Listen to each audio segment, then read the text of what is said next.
Bayangkan sebuah wilayah yang dulu hanyalah hutan lebat dan perbukitan sunyi, tanahnya kering, jalannya terjal, dan hidup tidak pernah mudah.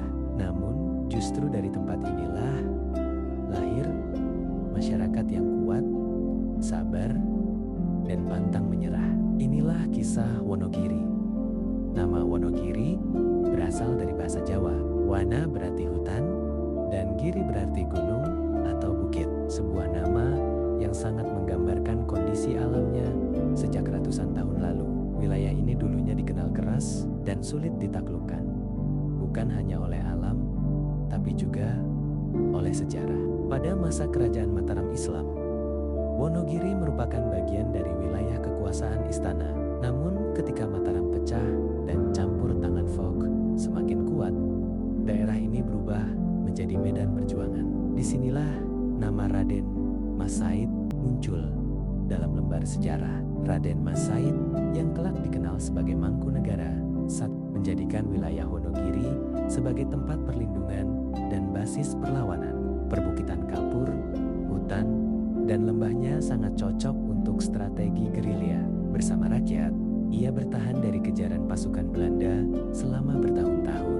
Perjuangan ini bukan sekadar perang, tetapi juga tentang kesetiaan rakyat pada pemimpinnya. Selama hampir 16 tahun, Raden Mas Said berpindah dari satu wilayah ke wilayah lain, termasuk kawasan Wonogiri. Hidup sederhana, jauh dari kemewahan istana, namun penuh semangat perlawanan. Hingga akhirnya, pada tahun 1757, perjuangan panjang itu berakhir dengan perjanjian Salatiga yang mengakui kekuasaan Mangkunegaran. Wonogiri pun menjadi bagian penting dari wilayah Mangkunegaran, Surakarta.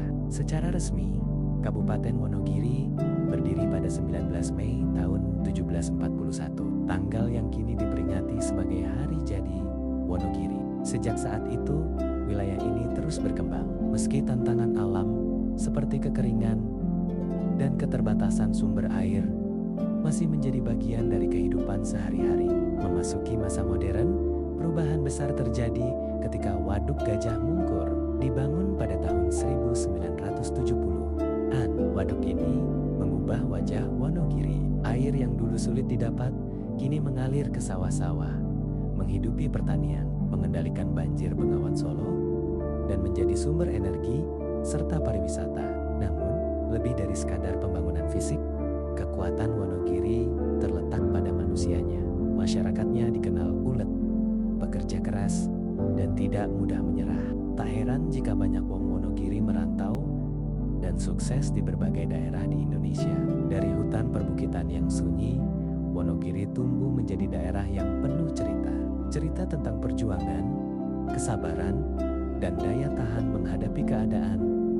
Inilah Wonogiri, bukan hanya tentang